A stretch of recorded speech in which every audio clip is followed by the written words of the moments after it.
On se retrouve donc dans une des discothèques les plus connues de Cannes, le Gotha, en compagnie d'une personnalité incontournable des nuits cannoises, Patrick Tartary. Vous êtes un petit peu à la tête d'un petit empire, on peut dire, à Cannes, puisque vous êtes à la tête de plusieurs restaurants, discothèques, bars. Combien en tout, si vous les avez comptés? 5, je crois. D'accord. Donc dont le Gotha où on se trouve... Dans le Gotha, D'accord. qui, on va dire, est le navire amiral. D'accord. Ok. Et alors, comment est-ce qu'on en arrive là? Quel a été un petit peu votre parcours? Comment est-ce qu'on arrive un petit peu dans le monde de la nuit, de la restauration, du service en premier lieu? Ça a été complètement un hasard en fait. Moi je suis natif de Cannes, j'habite à Cannes. Et c'est vrai que dans les années 80, 60, 80, 90, il n'y avait pas vraiment d'endroits festifs et d'endroits sympas. À titre personnel, quand je sortais, j'allais soit à Saint-Tropez, soit à Monaco ou ailleurs. Mais à Cannes, c'est vrai que la ville s'était un peu endormie.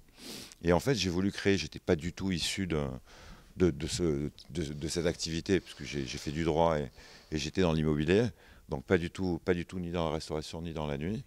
Et c'est un concours de circonstances qui a fait que j'ai trouvé un endroit qui était superbe, et je me suis dit, tiens, là on peut faire quelque chose d'incroyable. Et Ça a commencé par quoi? ça a commencé par le Baoli. D'accord. Baoli que j'ai créé en 99, que j'ai cédé depuis, et après les choses se sont enchaînées assez vite. D'accord. La plupart de ce que vous avez initié, vous l'avez réussi, il faut le dire, que ce soit le Baoli, ici le Gotha. C'est quoi votre secret? Comment est-ce qu'on arrive comme ça à percevoir aussi bien les attentes des gens, ce qui va leur plaire, ce qui va leur parler? Comment vous faites? Bon, déjà là-bas, c'est beaucoup de travail, et le travail se fait en amont. C'est-à-dire, quand je suis ici le soir, un opérationnel, c'est bien, mais c'est, par exemple, pour ouvrir le Gotha 3 mois par an, c'est 9 mois de préparation. Et ce qui est important également, c'est d'être bien entouré, d'avoir une très bonne équipe. Et j'ai eu la chance de trouver, je pense, les meilleurs éléments à droite, à gauche, que j'ai mis dans les établissements, et c'est ce qui fait le succès de l'établissement. Parce que quand vous dites 9 mois de préparation, qu'est-ce qu'on prépare pendant 9 mois? Les artistes qu'on va faire venir, la déco, tout ce qui va faire en fait l'identité de l'endroit. Voilà, vous avez dit les deux. Les deux choses qui sont importantes, c'est la déco, l'équipe, puisque tous les ans, je modifie un petit peu l'équipe, mais surtout la programmation artistique, qui est le plus compliqué. Et là, alors, on se réfère à quoi? À ce qui marche en ce moment? Oui. On se réfère à ce qui marche en ce moment, aux grands classiques, aux grands incontournables. Comme par exemple Snoop Dogg, Busta Rhymes, Akon, David Guetta, enfin, qui eux sont les incontournables.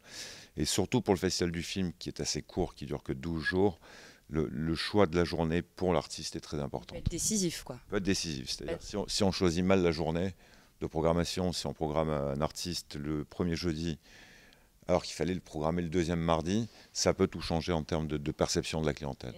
Et surtout en période de festival, puisque la concurrence est particulièrement rude. Il y a beaucoup de marques de boîtes de nuit, de restauration qui descendent sur Cannes justement pour en faire un petit peu une vitrine. Comment on se démarque là-dedans? Comment on se fait exister? En fait, c'est ce qui fait un peu l'émulation. C'est bien qu'il y ait plusieurs établissements. S'il n'y en avait qu'un ou deux, je pense que les gens viendraient moins. Justement, Cela serait peut-être? Cela serait. Ce qui est important pour Cannes, c'est qu'il y ait plusieurs établissements, à condition que tout soit bien fait et de qualité. Et la clientèle que vous visez un petit peu là pendant cette période de festival, honnêtement, est-ce que vous pensez qu'elle est allée voir beaucoup de films pendant la durée du festival? Je pense très peu. Enfin, quoi qu'il y a quand même une mixité de clientèle. D'accord. On a quand même beaucoup de professionnels, puisqu'on a fait ici le soir de l'ouverture du festival, le dîner officiel d'ouverture, et après l'after party ici. Donc là, il y avait ce soir-là tous les professionnels du cinéma. Mais c'est vrai que Cannes, que le festival du film, au jour d'aujourd'hui, depuis une dizaine d'années, attire également des gens qui viennent à Cannes pour faire la fête, voilà, et qui enchaînent après, d'ailleurs, avec le Grand Prix à Monaco, qui a lieu aujourd'hui. Donc en fait, il y a plusieurs catégories de festivaliers, on va dire les cinéphiles purs et puis les fêtards qui se mélangent en fait. Absolument. Finalement. Absolument, tout à fait. J'imagine que pendant le festival, encore plus que d'habitude, vous fréquentez voilà, beaucoup de stars, que ce soit au niveau de la programmation, que ce soit au niveau des clients que vous avez. Alors est-ce que Leonardo DiCaprio est sympa?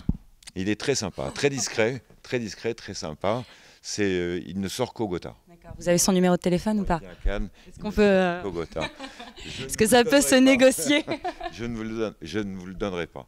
Mais pour la petite histoire, c'est marrant que vous me parliez de Leonardo DiCaprio. Je viens de le quitter il y a 10 minutes. Ah, bon, très bien. On arrive trop tard alors, dommage. Pas ici, sur un autre établissement. Et donc, oui, quand on fréquente comme ça autant de stars, les plus grosses stars du monde, les plus grosses fortunes du monde aussi, comment est-ce qu'on fait pour garder la tête froide, pour garder une certaine simplicité, une accessibilité?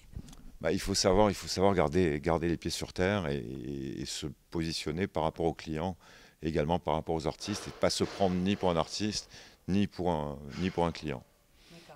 Et est-ce que, comment dire, vous vous servez d'un certain nombre de valeurs, entre guillemets, pour rester voilà, vous-même, pas partir dans des choses qui sont excessives Moi, je crois que c'est des valeurs que j'ai acquis de par mon enfance et de par ma vie précédente. Mais c'est très important de garder les pieds sur terre, effectivement, parce qu'on peut vite vriller. J'ai pas mal d'exemples de gens qui sont un peu brûlés les ailes. Est-ce que vous pensez que le fait de ne pas être justement, de ne pas vous être lancé trop jeune là-dedans, d'avoir eu une vie avant, d'avoir su ce que c'est, entre guillemets, que de trimer, etc., est-ce que vous pensez que ça vous a aidé pour ça? Sûrement, sûrement.